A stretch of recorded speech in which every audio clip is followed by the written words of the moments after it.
Welcome to the CG Pro podcast.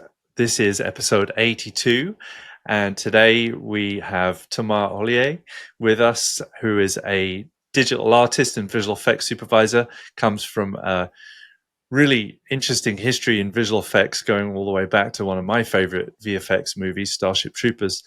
And if you enjoy what you hear today, you can follow us more at becomecgpro.com or in our Facebook group. We do have an open day coming up for our school, so check it out. But today gives me great pleasure to welcome Thomas. Thank you for being with us. Hi, thank you. I'm glad to be here. Glad to have you here. So, the beginning of these, as you said in our chat just before this, I'd always love hearing a little bit about how you got into the industry, how you got into this profession. Were there any kind of early childhood inspirations or moments or accidents or whatever it was that kind of came together to make you get into this crazy world that we're in?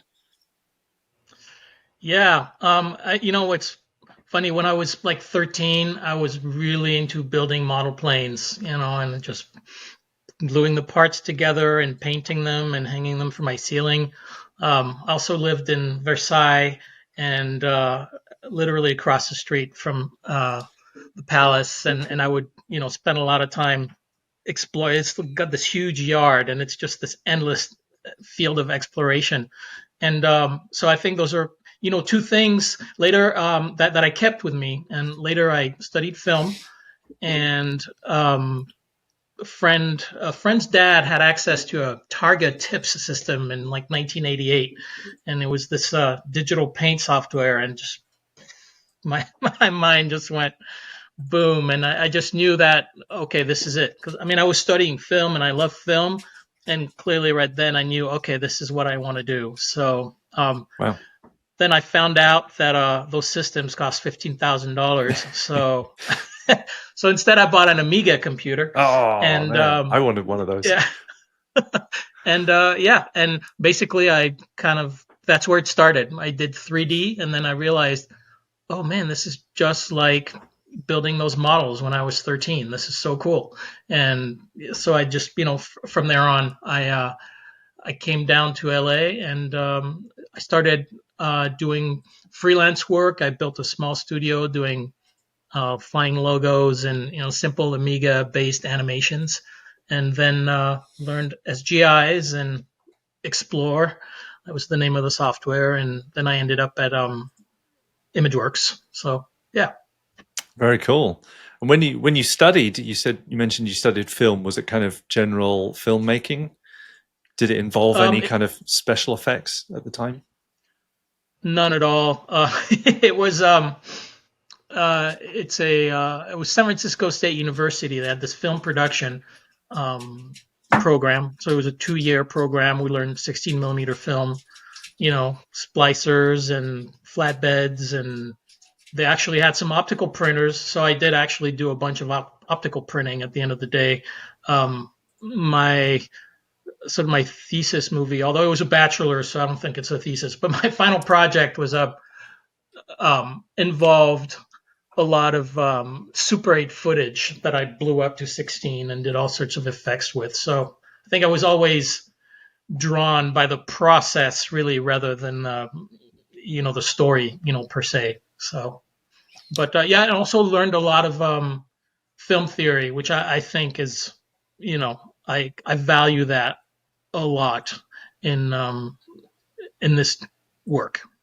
Right. The kind of fundamentals of why make this in the first place and how to make it, despite the rampant tool changes that we've seen in the over the decades.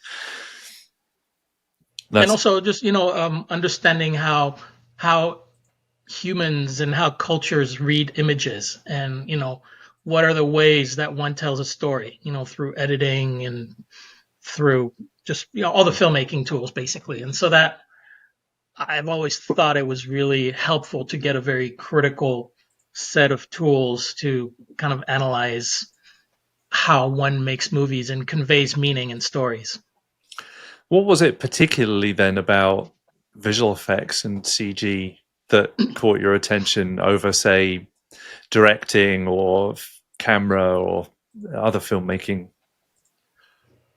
Well, I think I'd sort of go back to the model building. Mm. I mean, it's just was my happy place. So at the end of the day, it just sort of feels like I fell into it, or let's say it was just the path opened and I just walked in. So and I think I'm more my creative process is more of a solitary one, and so once I basically discovered computers and I could just kind of do my work, and I don't really feel that I have a director's makeup. Like I'm not the orchestrator. I like to kind of work on my stuff and be a little bit more in control and have also the ability to directly do the work. Being hands on always just gives me a lot of pleasure. So and also after I mean, again, I was in filmmaking. It was before visual effects were digital, and it was right at the cusp. And I was like, hey, those two. I mean, to me, it was clear that computer graphics were going to be the future of visual effect of filmmaking. So it was just a matter of learning the tools and proselytizing a little bit. And the Amiga users were particularly you know strident in their uh, touting the power of the platform. And so I was determined to make that point. And honestly, I think we did actually. But I so wanted an Amiga. When I was a kid, I was begged and begged for a computer, and I used to all my friends. I don't know if this is why I befriended them, but they all had computers, and they wanted to make art with computers so much. And then my mum bought an Amstrad, which was not particularly well known for its art side, although right. I made it do it. But I really, really wanted Amiga, so I know it had that that real art focus. So it sounds like it was really inspiration that drove you. Was there a kind of a feeling associated with that? So I get asked. The reason for asking the question is, running a school. A lot of people come to the school with sort of an idea of what they want to do, but also some confusion. And there's lots of options available to people, and they very often will have multiple options in front of them and not necessarily know which one to take, and they maybe feel driven towards taking an option that's maybe influenced by something society says or something somebody else is doing or something that their parents suggest. Or was there for you a kind of primary driver, like a feeling that was guiding you? um I think it was just being fascinated by it. I think ultimately, earlier I was talking about exploring the alleys of the Palace of Versailles and try to get like a map of it. And to me, that's kind of the same thing. Like the tool is so cool. So I was just happy pushing it, seeing what it could do, and learning it that way. So it was really not strategic. It was just more, passion driven. Whether Yeah. or not it was, wise, I don't know. But that's kind of that's how I work, and that's how I just kind of I did what felt good, really. So I think it's if I were to give advice, I guess to people starting out, is to I mean it's important to understand what's going to be needed. And I think in my case, it was clear that CG was going to be the thing, So it was really kind of an easy prediction to make, so I never felt worried about it. But I think it's important to give yourself the time to explore and to really reflect on what you're in it for, what really matters to you. Right. What's your happy place? Because there's a lot of things you think you might want to do or you should do, but I think ultimately everybody has um, something they really enjoy doing, and we don't always get to find that right away. So That's the key, yeah. And I'm really happy to hear you saying that because I say this to people frequently. I'm just never sure they're listening to me. Maybe they'll hear it from somebody else. But yeah, it's absolutely true.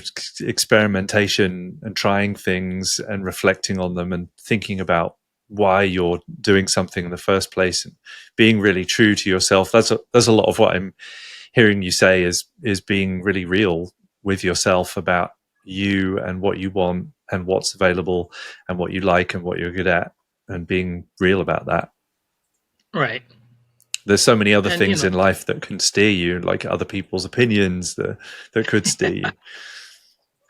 yeah, I mean, I would say it's probably easy to say that um, from my perspective, since really when CG started, I just happened to have stumbled into it, and so I never really had to, the path just kind of opened up in front of me, and it happened to be the direction that I wanted to go in. So there was maybe not too much concern about it.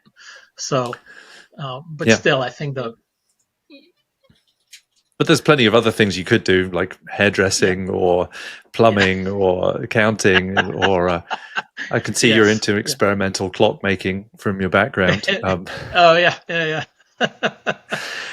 But yeah, Yes, I think it's just really interesting because like this comes up so much that I think it's really interesting to explore it. Like what are the things that drive people to get good at something or follow something to through a significant amount of time in a career and to keep doing it. And like it's just really interesting to me why people do things and what motivates them and what causes them to make those decisions and what moments they make those choices when they could have made others. right. It's I'm still finding that out today. Actually, I mean, Yeah. it's an ongoing process, I guess. I mean, Yeah. I think ultimately too, what I think drives me ultimately is curiosity. Um, so I would say I'm always happiest when I'm discovering something and learning something. So I think at the end of the day, throughout my career, all the projects were that I got the most out of, that I remember most fondly, that were most meaningful to me, are projects where I learned stuff. I was asked to do a new thing, and I kind of sat down and I figured out how to do it, and that was great. Generally, the project after that, when they say, "Yeah, do exactly what you did before," that's when things just, well, I'll do it, but it's, like the fun kind of gets sucked out. So Yep. the whole trope about being a lifelong learner, I think it's just absolutely critical. Right. And it's nice that the Well, world keeps reorganizing itself as well and presenting new challenges. Sometimes we don't want them, but they do keep it fresh. Well, so thinking, and if, as interesting you mentioned that some of your favorite projects have been the ones where you've learned something or you've had to figure something out and been satisfied by that. Um, is there maybe one or two standouts that you could tell us about? yeah, I mean, Starship Troopers was the first. As you mentioned, it was kind of my first big VFX movie, and So cool! that Wow. it was. I mean, yeah, that movie actually to me gets better with age. Yes. The more you watch it, like half of the movies I've made, or let's say participated in, I share it with the younger generations, and they're just asleep by the end of the first act. But Starship Troopers, everybody's just like, it's more relevant today, even Right. unfortunately, than it was when it came out. Um, so, and that was the first time I worked on a big Hollywood movie. So I got to do shaders. I learned Render Man. I learned shader writing.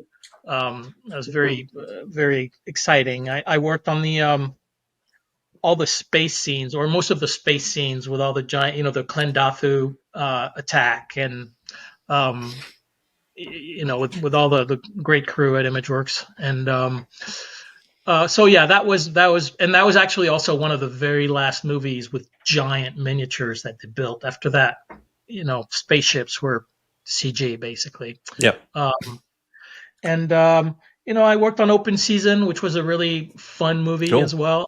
At that point, I was CG soup and in charge of the look dev and the rendering pipeline. So what was fun about that movie is, the, I mean, coming up with tools to get that two-dimensional look, and also tools to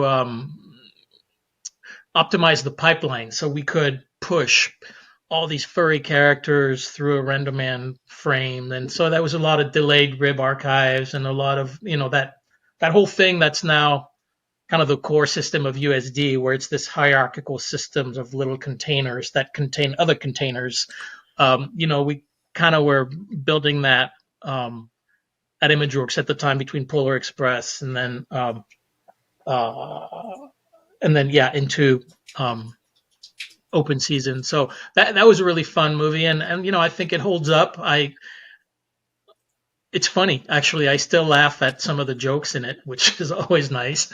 The directors were great. It was neat to actually work on an animation movie as opposed to VFX movie as well, because I at first it was kind of surprising, but it felt like instead of being a vendor at a facility delivering shots for production, where we're like, obviously we were creative partners, but we're really more told what was needed to deliver.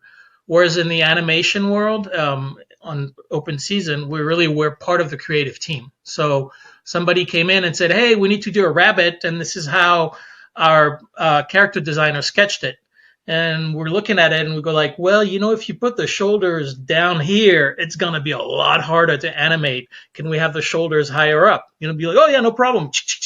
And now all of a sudden everything just got a lot easier. And so, we really were part of the process early on, which was great.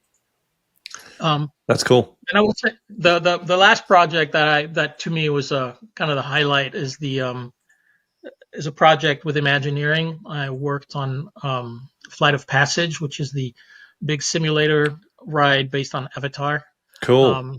That's in Orlando, and so that was just that was nuts. I really just feel so lucky that I got to work on that, just because it was such a big movie, and I mean a big project, I should say. And I felt like my combination of skills put me in a place where I could really be very useful to the project, and it turned out great. Amazing. Yeah, I haven't got to try that out, although I have personally worked on some theme park stuff, and I kind of know nothing that big though. And that's a one of the biggest movies that's ever been made, and it must have been very satisfying. I'm curious because of some of the things that you said through those examples, about how you balance kind of the creative side and the technical side of what you do, and because it sounds like you have a quite a mixed ability across that spectrum, if you can call it a spectrum, of between figuring out nested RenderMan chunks and then across to QCing something visually and artistically. Do you find both sides equally fascinating, or is there one that you tend more towards than the other? I guess to me they're oftentimes they're just one and the same. I Mm. would say that I just I guess you could say I'm one of those people you call them process people. I mean, it's like I believe that, like, what I really like is the activity of making something, and the activity of making something in an elegant way and in an efficient way. So in with the purpose of telling a story, of making a building, or making a weird art object. So there's just basically, I think exploration is the the vector. I mean, my background is such that I have a visual. I know movies. I know how to make movies, and so that's kind of the field I apply it to. And telling stories. There's the film grammar, and this is what a shot needs to tell the story. Then I sort of understand all that, and that's what I aim for. So I'm not sure I artfully answered that question, but it's really just I just love figuring stuff out. I just Right. kind of getting in there and making making something do something cool. So I think there's just like this, and in fact, I call my company Relentless Play because that truly is kind of my happy place. It's like there has to be a sense of play and a sense of wonder. And everything that I do, I just want to be able to like go to the person in the next cubicle and say, "Check this out! This is so cool!" You know, it's so. And I would say that the with my studies in film and the industry has kind of provided a place where that could be applied. Entertainment in general. Um, Although things are changing, and now what that the field where that sort of exploratory and discovery gets applied is maybe shifting under our feet a little bit. But so Yeah, yeah, definitely some changes going on, as there always are. I mean, you've seen them before, and we're seeing more of them now. I think they're always going to happen, and they're good. They're a good thing. But yeah, really interesting how you described it, and I feel somewhat similar in talking about. I've get asked that question a lot over the years too, about the technical or the creative, and for me it's all creative, because creativity is not limited to what many think of it as being music or painting or a kind of an art form of visual output or something. It's creativity by definition, including by people like Einstein, is he defined it as combinatorial play.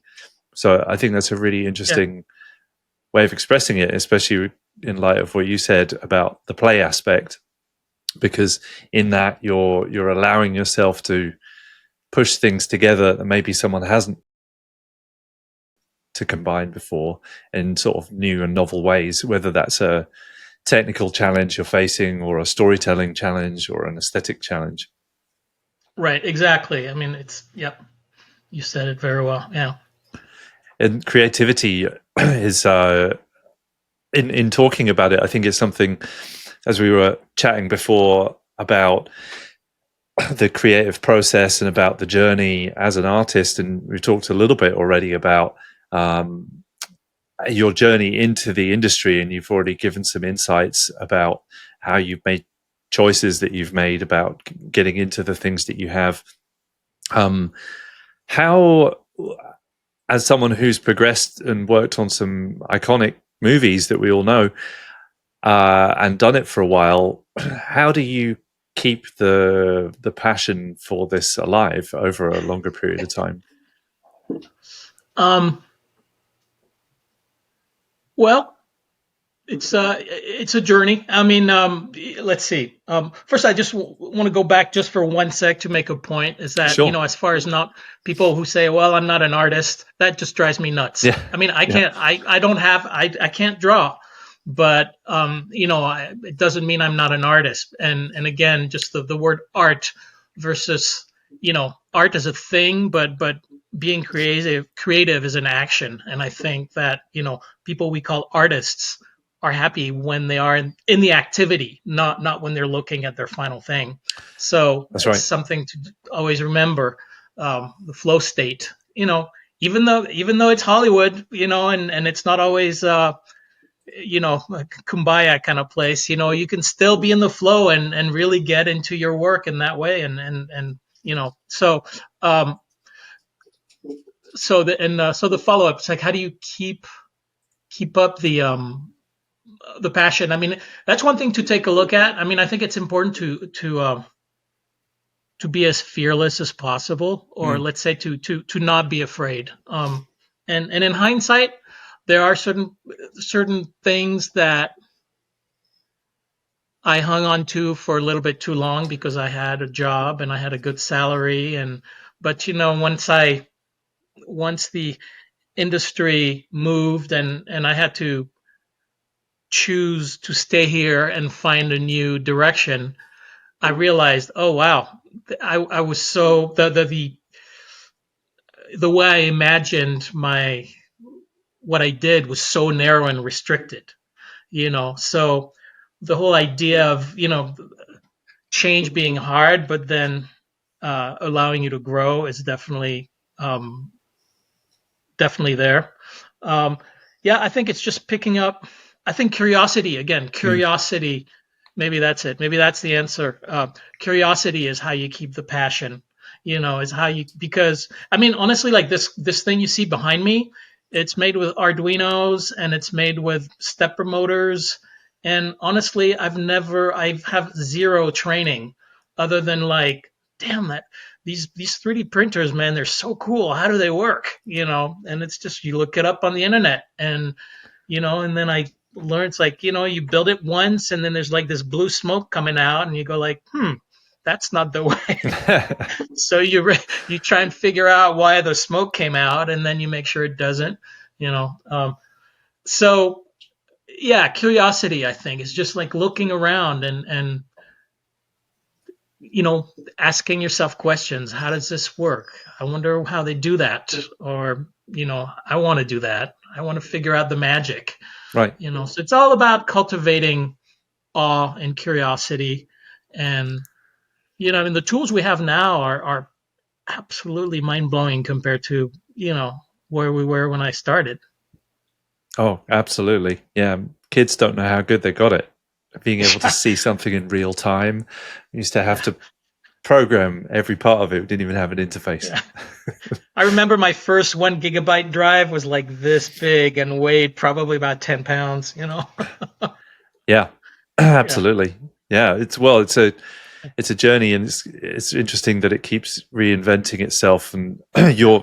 your I love the way that you described that and how you were saying that curiosity again being the driver and taking risks, also mentioning like pushing yourself outside your comfort zone that makes you grow, and talking about how you can keep doing the same thing for a bit because of life is hard sometimes and you want to keep doing something, you want to have a bit of comfort sometimes, Yeah. but if that goes for Yeah. too long, Yeah. then we get stale and bored and start going off things, and you have to keep refreshing it. And then if you don't, you're also, I think, mentioning how life can sometimes come in and give you a little encouragement in that Yeah. department. That's right. It'll do it for you.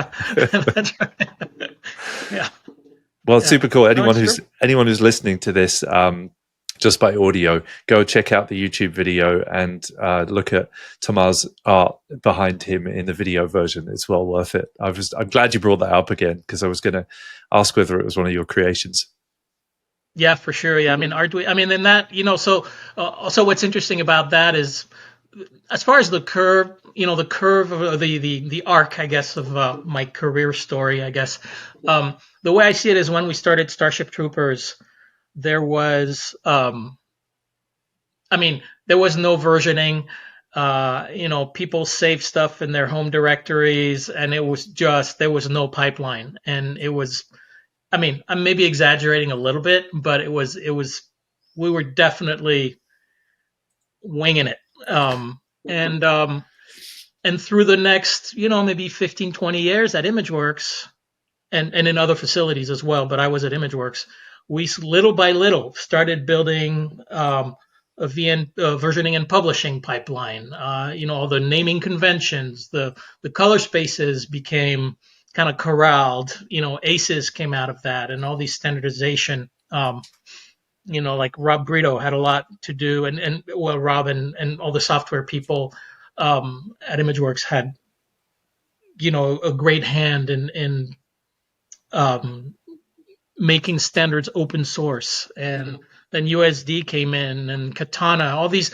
So we started from a cottage industry, and by 2010, it, the tools and the infrastructure was in place to make it a factory essentially. And so then the way that movies were being made became a little bit different. The innovation was mostly cutting costs, and that was maybe a little less exciting for for an artist. And but right around that time, all the hardware started changing, and things like, to me, the opening door again. That's where curiosity come in, is Arduino. It's like you just look on the web and you're like, oh man, this guy's making a thing that flies. Let's build a drone. It's like, well, how do you build a drone? Well, you 3D print it. Oh, a 3D printer, how does that work? And so as I phased out of ImageWorks, I was like, I really want to start going into more of that hardware thing, more of that physical space. And so Imagineering, a bunch of people from ImageWorks had already migrated over to Imagineering. And so I got really excited about it, and I endeavored to learn as much as I could about projection mapping, about LEDs, about controlling motors, and about integrating digital tools with physical spaces and sensors and such. And so now here we are in we're now, to me, the the world of, I mean, films are not what they used to be, in the sense that um, people used to gather in a theater, and that's where you watched um, stories, visual stories. And now we can see those everywhere, and movies are not necessarily, movie theaters aren't the sort of church, that they used to be, or the gathering place. Now media gets told in all these different, stories get told in all these different ways, in all these different places, and it's all digitally integrated. So yeah, I think that's where we are now with VR, XR, immersive. I mean, just all the, virtual production, just all these terms all point to this notion that the boundary between the real world and the virtual world is very blurred. Yeah.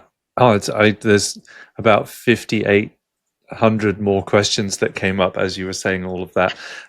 um, uh, so just a fun comment from the gallery here. Somebody was saying in the chat here to share that a student of theirs was inspired by your work on the Flight of Passage ride several years ago, and came back and told them about it.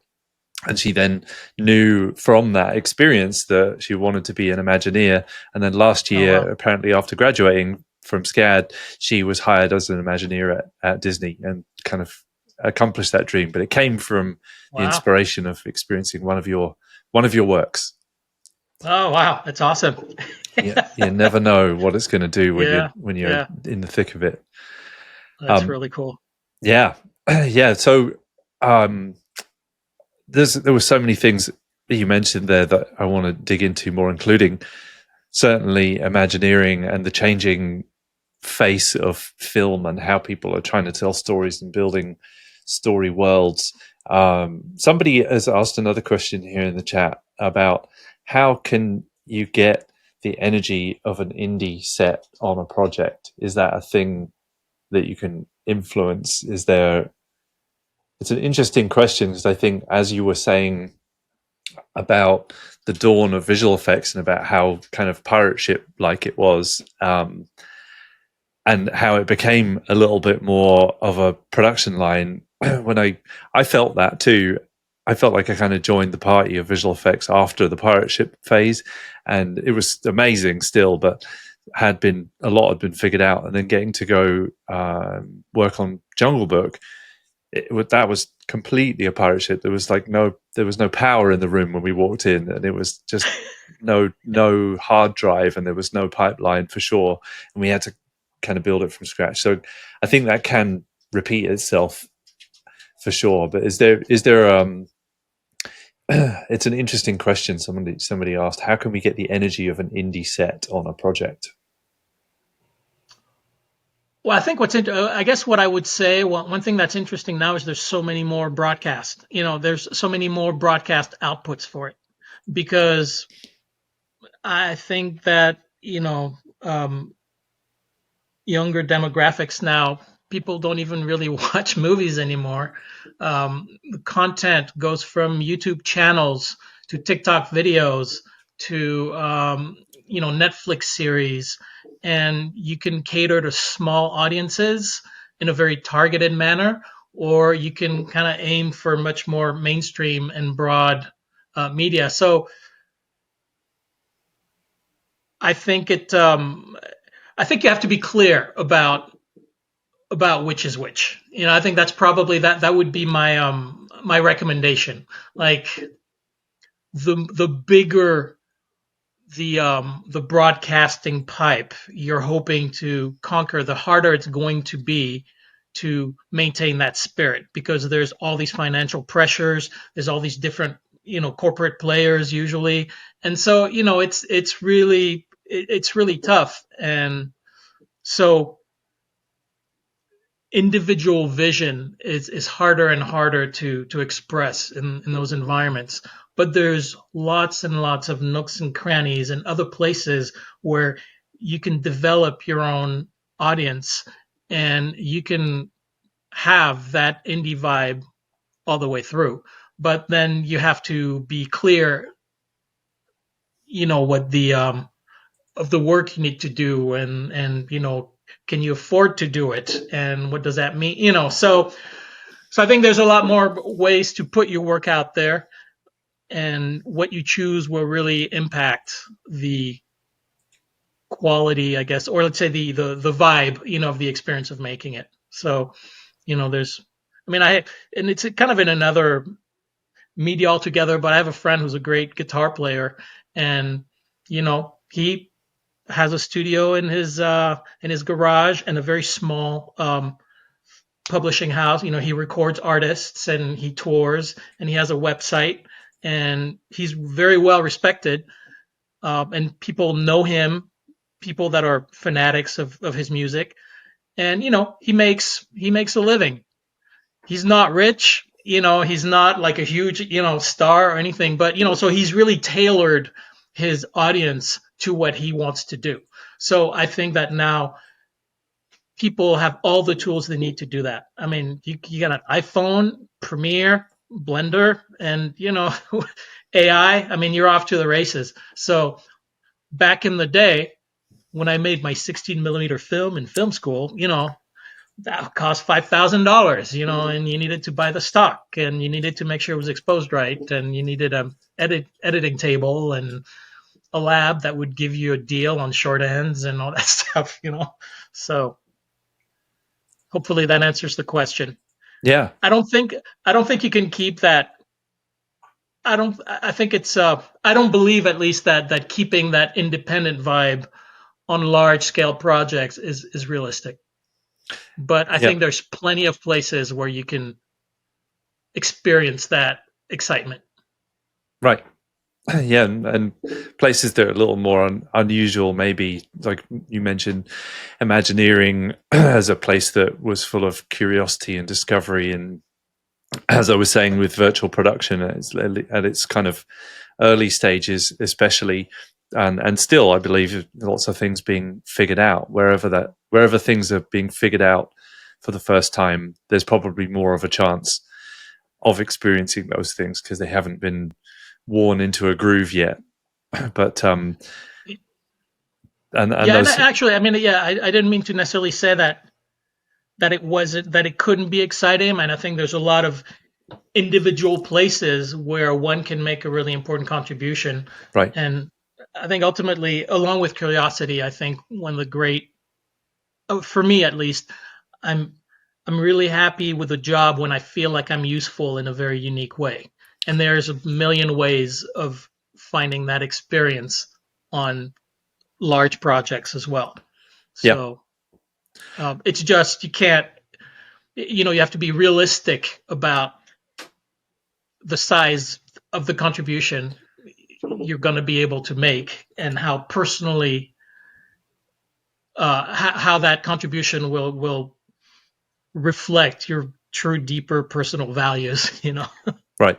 If you're on 1,000-person VFX crew, you're probably not going to get to call it your movie or have like a Yeah, big swing at the exactly. pipeline. Yeah, Yeah. yeah. But you know what? That the leftover of that dinosaur will look sweet. you Yes. know? I'm very proud of the left calf muscle on Yeah, Blue yeah. in See how he Jurassic World. twitches, man? Yeah. Yeah, that's right. And I mean, that's what it takes. Absolutely. And in terms of your own work, how do you find the balance between experiments that you want to work on, that your own personal projects, films, experimental clocks, whatever those experiments are? How do you find that balance when you're working somewhere as well, or have other commitments in life? Well, I guess it's not always easy. The past couple of years, I mean, the industry's been a little bit of a slump, and I actually was lucky enough that I was hired to be the VFX soup and produce as well, all the shots for a small production. And so that actually kept me busy for a while and allowed me to have a bunch of time after that. So since the past year or so, the work with the strike and with just all the stuff that's been, COVID, then the strike, then all of that, work's been not so great. So I basically decided that I was going to do a lot more fine art. And, again, I sort of stumbled into the techniques. I mean, what I'm doing is I'm actually um, I'm using sort of the latest technology. I mean, I do a lot of Python. All the art that I do, I use Python.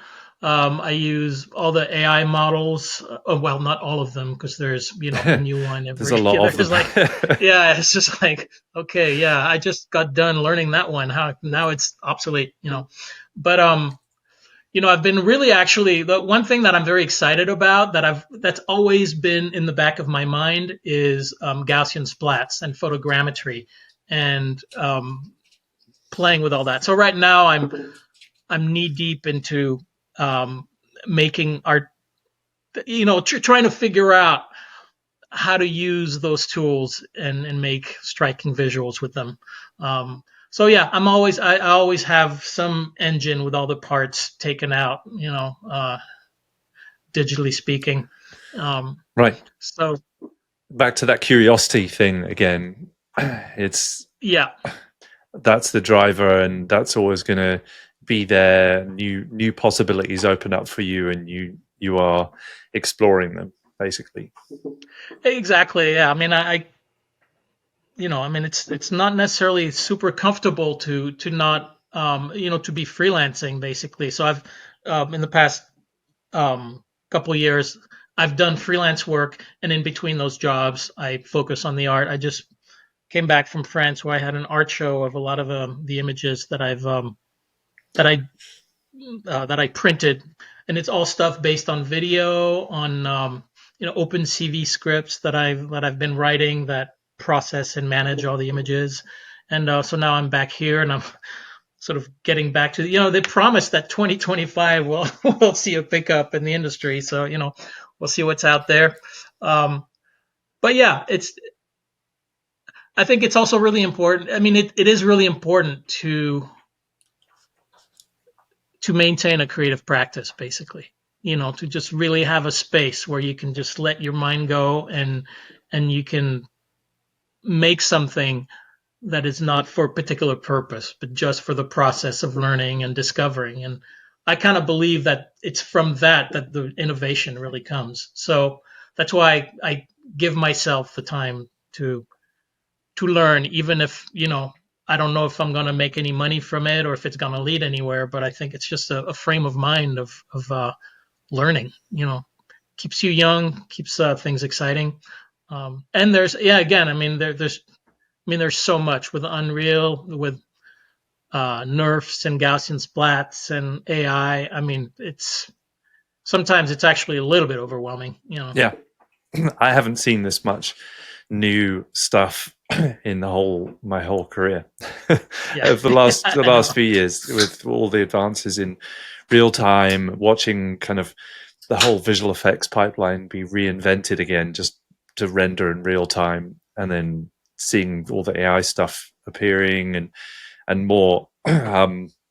How how is that starting to influence you in terms of your process or potential process, particularly talking about some of the AI, not necessarily just the generative stuff, but you mentioned some of the other machine learning emergent things like Gaussian splats and those types of things. Right.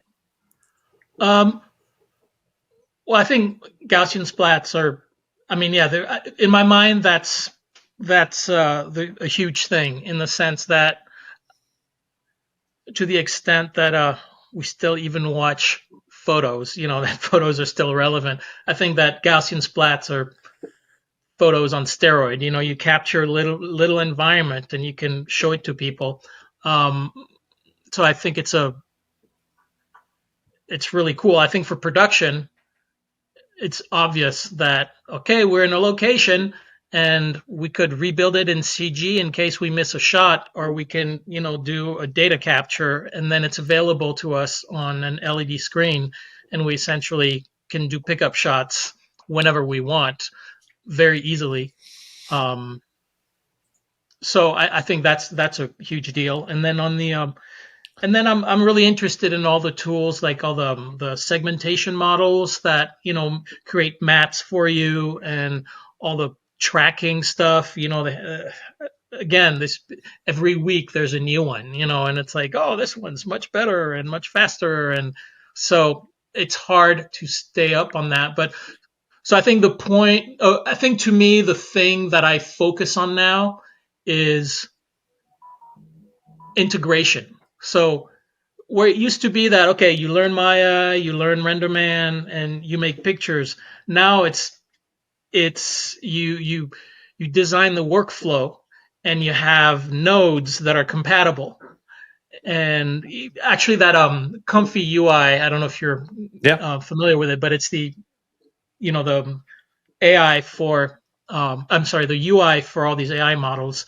Um, that's basically what it does. You have all these nodes, and you can kind of lay out your workflow, and, okay, well, a new model comes out for making mats automatically, where you just swap it in. So that's why, I mean, I've been doing a lot of Python, and I've been, it's all about how you get the data from one place into another, into a third one, so that you get a desired output. So just like, they often say that, Apple didn't invent anything with the iPhone. They just put together the pieces that were already there in a way that was new. Right. So I think that's kind of where we're at. It's just from a creative standpoint, creative technologist, that's another term that, I guess I'm a technologist, although I don't identify as one. I don't like the word, but that's what we do. It's like we just, because there's so much stuff, as we said a minute ago, every week there's a new model that does some incredible thing. It's like you can't possibly stay on top of that. So you just have to just kind of read, stay informed, figure things out. Everything has an API now. Everything goes through Python, So pretty much, if you know how to put the stuff together, then you can assemble any prototype fairly. Basically, you can do it on your own. So that's the cool thing. How did you find learning programming after kind of starting out more on the art side of things? Um, well, a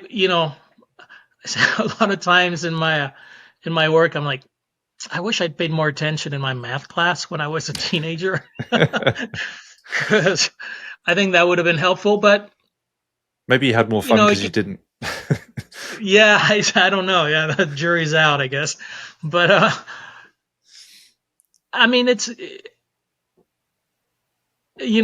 guess you have to be a little obsessive, which Yeah. I am. It's like, but it's because I think I'm really into efficiency and elegance, and when I see somebody click 50 times, to do the same action 50 times in a row, and they spent 30 minutes doing it, when I know a script could do it in 5 seconds, it just, like, You get just, excited I about don't it. know. Yeah. Yeah, Yeah. it gives me anxiety. Yeah. I'm just like, dude, you got to write a script, just because then, I mean, but what it does, though, what's significant, it's not the one time you do it, but if you actually spend the time making a procedure that's fast, then you can do it 50 times, you know. Yeah. And so the savings become huge, and that's where you get that efficiency, and you're able to crank things out. So, yeah, learn Python. And again, with AI, actually, my latest discovery is just, um, I've been using Claude, Mm. Sonnet, the AI model, the Anthropic one. I mean, it's amazing how much it can do for you, even writing code. Yeah. You still have to know how to write code and how to debug it, but something that used to, that would have taken 3 weeks of reading the API, the documentation, just say like, make me a program that does this, and then you have to kind of debug it or figure out what went wrong, but it cuts down the work by 90%. It's pretty amazing. Yeah. So No, it's I think it. yeah, it's cool.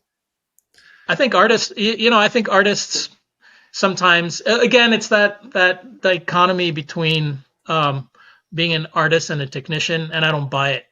To me, the the uh, the clay, of digital work is data. Yeah. It's not pictures, it's not movies, it's not models, it's data. It's just So numbers. fundamentally, we're working with data, and Yep. and so Python is a great way to manipulate it to do certain things, and I think it's a and it doesn't have to be Python. That just happens to be the thing that I know. But So curiosity again, basically for the win. It was curiosity that pulled you through the pain of learning programming, because there's a payoff at the end of it, but also you're curious about it. And yeah, I think it's really, I think probably inspiring for people to hear it, because I think I've been a programmer for a living, not for a while now, but I mean, I still code. I still see the value in it. Still doing it. I got back into programming again recently around AI. I actually written something to help me do with my email, because I get so much of it, and I now have a personal assistant that's an AI agent, but it doesn't take a lot of programming. But remembering back to not knowing programming and how complex that was. I think it was great what you said about still needing to know how it works, because although all of these things, and I feel the same way about imagery and generative imagery, that you still need to know how imagery works. That's a perhaps strange thing to say for some people, but imagery kind of has a function, and it works or it doesn't, and it has various things about it that are making it work or not. And I came from a programming background into image making, and was making images and got feedback from my supervisors on it. And they told me sometimes in not such a pleasant way how it sucked and why. And those were things I couldn't see. I wasn't sophisticated enough to see that.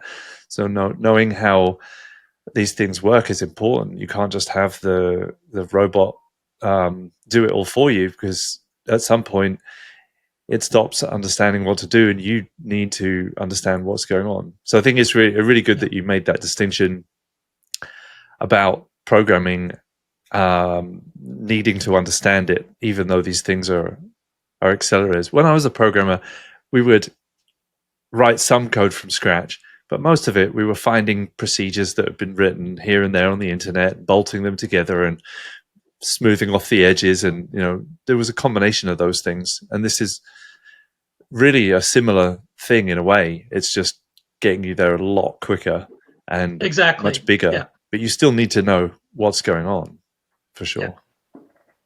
I mean, one thing I want to mention too about programming. I think one thing that pushed me, I mean, just reflecting back on it, is and again, I have a 6 month period of unemployment to thank for it. But I don't know if you've heard of the program, the sort of the environment called processing. Yes. Yeah. The Java based thing. Yep. Yeah. I mean, there's um, I mean, remember that first time you saw the Mendelbrot set? Hmm. And just like, what am I looking at? This is just incredible. I have to know how to do this. It's like you watch a magician, do a trick, and you're like, dude, I want to know how to make that trick. I gotta understand it. And so, I'd been seeing a lot of. It's definitely something that actually on the Amiga there was a program called the Director that was like basic, the basic programming language, and you could do all sorts of cool graphic operations with the Amiga's custom graphic software. So I really got into that like the first year I had my computer, and then I sort of lost that thread. And so I picked it up with processing again, like, okay, I'm going to go back to making fractal trees and making mazes and making all this procedurally generated content, So I spent, 6 months doing a whole bunch of sketches, they called them. It was all in Java. And so that was really cool. And that, again, I just needed to learn the programming to create procedural imagery, because there's just no other way to do it. And in a way, that's what I also, on a purely, highfalutin creative level, you explore the parameter space, and sometimes you get great stuff, sometimes you get crappy stuff, but it's there's this very iterative and exploratory aspect of it where you're kind of constantly awed at what you find, in what the code makes for you. So That's cool. I love how you described that and explained it, and it sort of made me think of nature in a way that's what nature is doing. It's coming up with all kinds of wild possibilities, and some of them succeed and some of them don't. But without trying all of those experiments, without pushing those things together, you would never know. And having the courage and the desire, the curiosity, the ability to take risks, all of those things are necessary to set you on that path. But yeah, really, really cool to hear you describe something that I'm very passionate about as well, about seeing how computers can help us with this, because they can enable you to. That's some of my joy in them, is what they can enable you to do, the power that they can give you. And we're now seeing some more power and some more sophistication and some more potential being unlocked in them. yeah, And it's up to us. I feel like it's up to us as artists to explore those things. And as artists, I include engineers, because we're really all the same. And you've said the same thing in the podcast today. We're just yeah. explorers, really. Yeah. I mean, again, like for myself, I try never to think of it in terms of making art, because art is a thing. What I like to think of is engaging in a creative process, which is an action. And it's in that action, I think, that, we find our happy place. So what a wonderful sentiment to to resolve on. I think that I mean, there's so much pressure in making art. It really, there's to make a thing that you've like put that's very loaded, and having a thing that's right. going to be enjoyed and successful, and all those things that are kind of loaded into making art. But having some experiments, and I think you've gone through so much of what we talked about at the beginning, wanting to explore in terms of how the industry works and is evolving and changing, and how to keep our passion as artists alive, and how to explore the changes that are going on in the world. But I really loved how you put that. I'm gonna write that down. I think it's really, really cool to think of just not taking the pressure out of the thing, really is what that's about. And yeah. And not only that, to me, it's also just about, it's ultimately, at least for me, it's when I'm just, happiest at the moment. It's that flow state. Yeah. So, yeah. And you can only really be in flow actually, when you're doing a thing, as opposed to when you're thinking about the results of a thing. right. At the end. Yeah. And you know what? And that actually ties back into why I'm calling my company Relentless Play, and I came up with that while watching my son play. Right. And so it's like you look at kids, and they don't have an outcome in mind. They're just experimenting, just stacking blocks, and sometimes they fall, sometimes they don't, whatever. They just an engagement, which is really just a presence. And the output of that process, is what we call the artwork, really reflects back on what came before. So next time my daughter takes my cup of coffee and throws it down the toilet, I will celebrate it, thinking maybe she could have invented something new. Or maybe it gives you an opportunity to invent a cup retrieval from the toilet gizmo that, Exactly. Yeah, I'll be right on it. yeah, exactly. Just ask AI to do it for you. Yeah, that's definitely a job for AI for sure. Yeah. Although actually, you know what? It's funny. I'll just a lot of people say like, "Oh, well, should I get into movies, computers?" It's like, no, it's all going to be done by AI. But the one job that is safe for tomorrow's is just plumbing. Right. So just get into plumbing. There you have it, folks. The future of CG is plumbing. You heard it here first.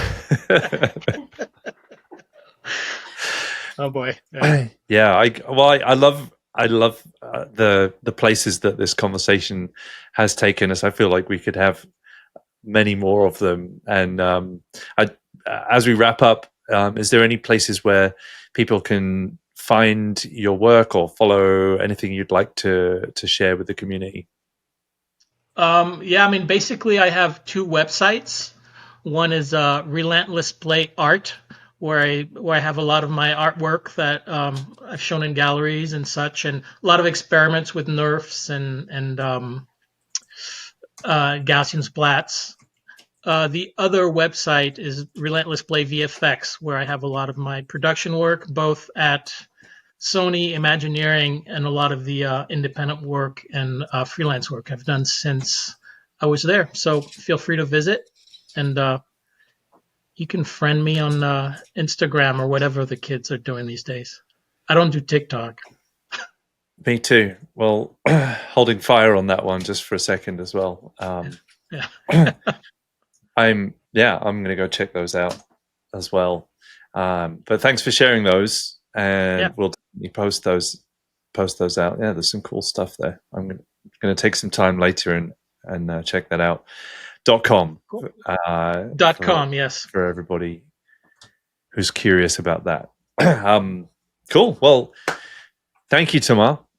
Yeah, you're welcome. Thank you. And it was lovely just chatting with you about all this crazy stuff. Yeah, it's crazy times. Just we've Yes, gone indeed. through a lot, as you said, in the last few years. Really, only a few years that it's been since COVID appeared, and the film strikes in the film industry, and all of this advance in real time, and all this advance in AI appearing now, and everybody's extremely curious about where all this goes. Nobody has a clue where it's going, and I think here we are dabbling and poking it with a stick and trying to figure it out together. Yeah, that's right. We're scratching the envelope, as I like to say, Right. scratching the surface and pushing the envelope at the same time. Scratching the envelope. I like that. Well, I'd love to have you back one day Okay, on here, sounds good. do a follow up, but this is fantastic. And yeah, I appreciate everybody else being here as well. Thank you for asking questions and being with us today. Yeah, Yeah, look forward to the next one. And if you, again, want to follow us, we're at becomecgpro.com or in our Facebook group. We have our open day coming up, which I'm sure somebody will share some links for. But you can come and hang out and make art together. That's what we do on those, as well as telling you about what we do as a school. But Tamar, thank you again so much. yeah. Been Thank an you. absolute pleasure. Thank you all. All See right. you all soon.